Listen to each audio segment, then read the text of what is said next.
Halo, selamat pagi dan salam sejahtera bagi kita semua.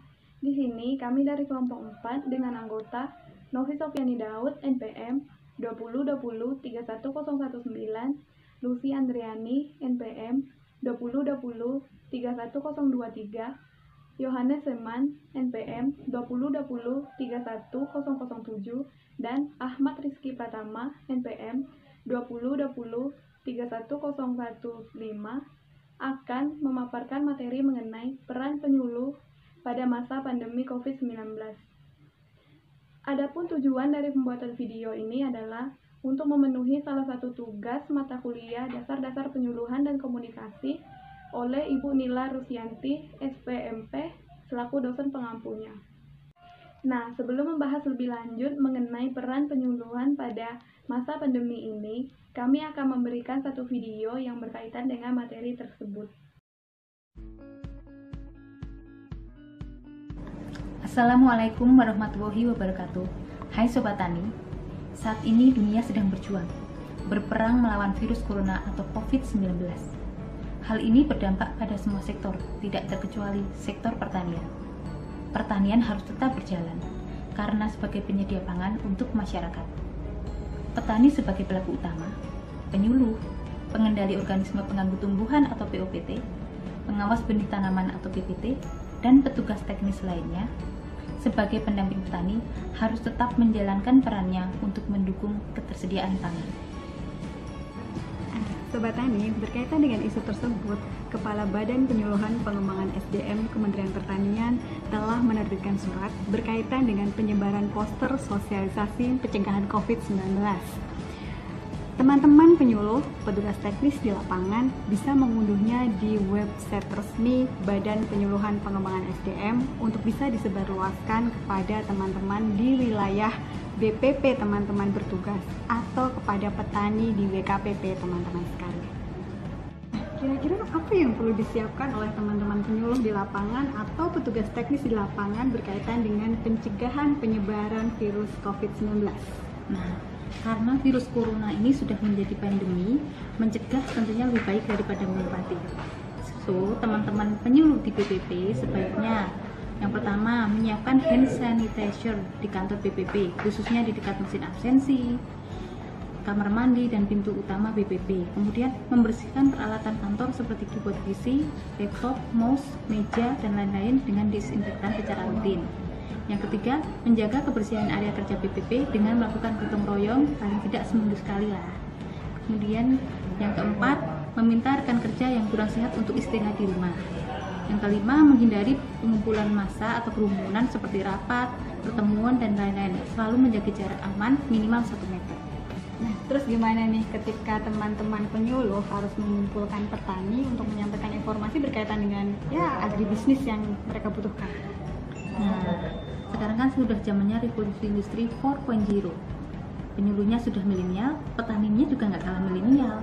Jadi kita bisa menyampaikan informasi pertanian dan pencegahan COVID-19 melalui misalnya radio komunitas, cyber extension tentunya, dan sosial media untuk petani dan masyarakat luas, seperti kita bisa memanfaatkan teknologi telekonferensi. Terus apa yang harus dilakukan petani untuk mencegah penyebaran COVID-19 ini? Atau petani kita kan harus selalu merawat tanamannya untuk menghasilkan produksi yang baik di lahan mereka. Nah, kalau untuk petani, apa sih upaya yang bisa dilakukan dalam rangka pencegahan COVID-19? Yang pertama, sebelum makan dan minum, bisa mencuci tangan dengan sabun atau minimal dengan hand sanitizer jika jauh dari tempat cuci tangan. Kemudian yang kedua, memakai masker ketika dia sedang batuk atau pilek atau dalam keadaan yang tidak sehat. Yang ketiga, mengkonsumsi makanan yang bergizi seimbang dan tidak mengkonsumsi daging yang tidak dimasak sempurna. Yang keempat, berhati-hati ketika merawat hewan peliharaan, baik itu sapi ataupun ayam. Yang kelima, melakukan olahraga yang cukup, minimal berjemur di pagi hari, sehingga ini menjadi salah satu pencegahan untuk penyebaran COVID-19. Kemudian, hindarilah kerumunan, menjaga jarak ketika memang harus berkerumun, minimal 2 meter, mengoptimalkan penggunaan alsintan jika memang harus beraktivitas di sawah atau di kebun. Dan yang terakhir, harus rajin-rajin mengkonsumsi empon-empon seperti wedang uwuh, jahe, kunyit asem, beras kencur, dan sejenisnya. Yang pasti, tetap bekerja di lahan dengan penuh semangat. Sobat Tani semua, mari kita menjaga kesehatan kita bersama keluarga dan masyarakat untuk mencegah penyebaran COVID-19. Mari kita berjuang, bersama kita bisa. Ya, setelah menonton video tersebut, kami akan memberikan tanggapan kami, dimulai dari Lucy Andriani, dilanjutkan oleh Novi Sofiani Daud, dan dilanjutkan lagi oleh Yohanes Firman, dan yang terakhir dilanjutkan oleh Ahmad Rizky Pratama. Ya, kesempatan berikut saya berikan kepada Lucy Andriani untuk menyampaikan tanggapannya mengenai video tersebut.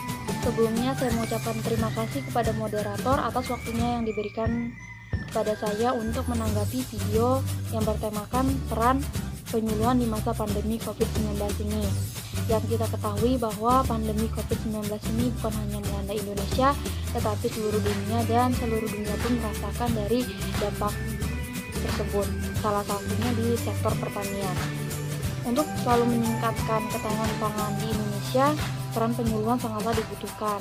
Adapun strategi-strategis yang dapat dilakukan oleh seorang penyuluh untuk melakukan penyuluhan walaupun di masa pandemi COVID-19 ini.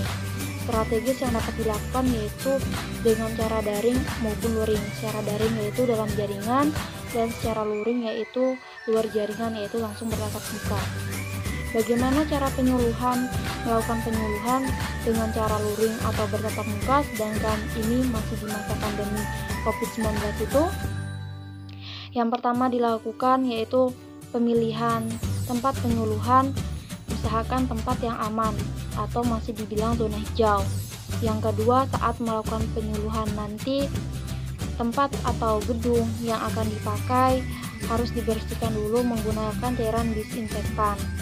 Yang ketiga, selalu menerapkan protokol kesehatan, yaitu saat nanti datang bisa mencuci tangan atau menggantinya dengan hand sanitizer apabila jauh dari sumber air, selalu memakai masker baik seorang penyuluh maupun petani yang akan datang, dan saat nanti melakukan penyuluhan usahakan duduknya itu minimal 1-2 meter untuk menjaga jarak.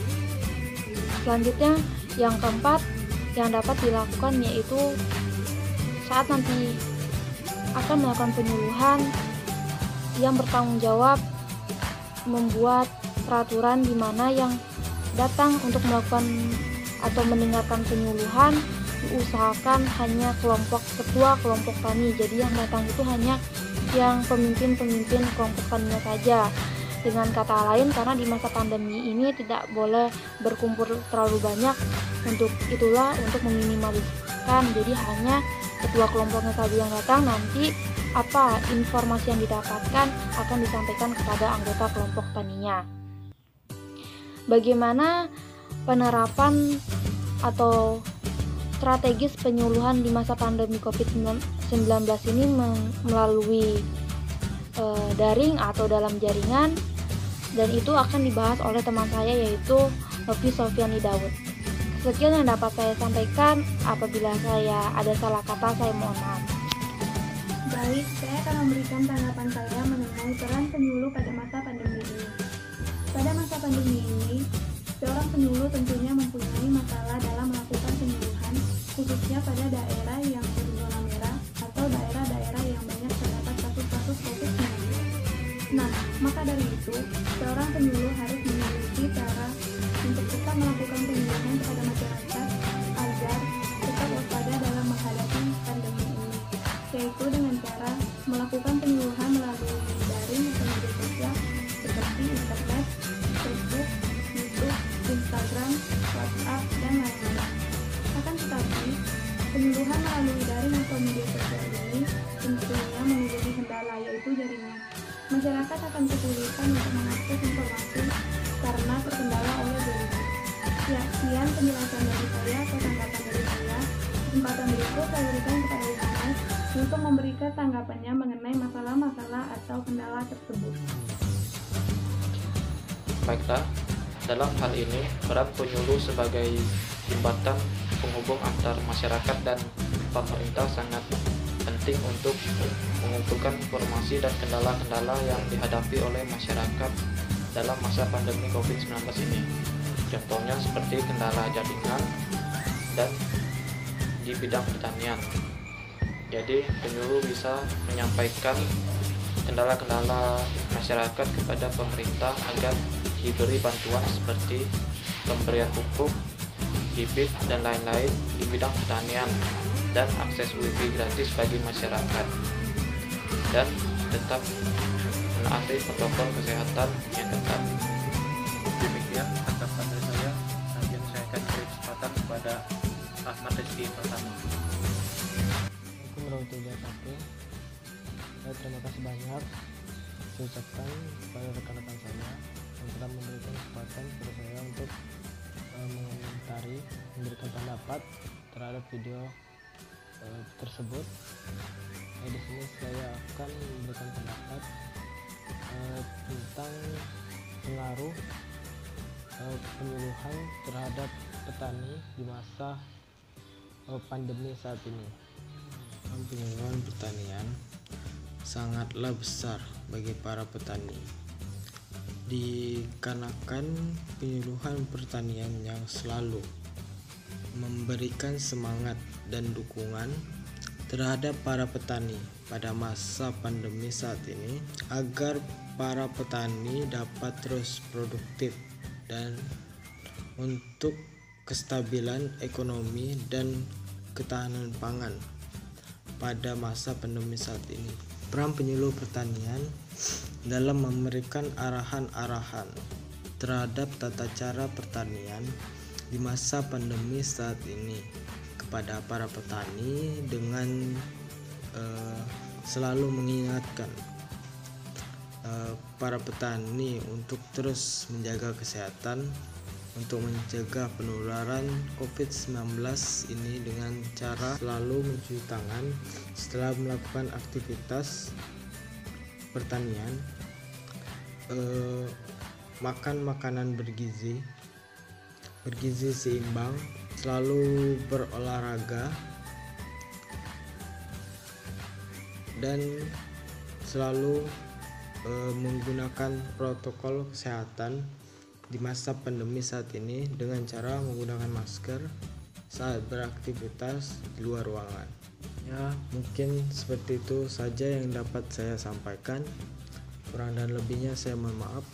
Wabillahi taufiq wal hidayah. Wassalamualaikum warahmatullahi wabarakatuh. Saya kembalikan ke moderator. Ya, sekian tanggapan-tanggapan dari kami.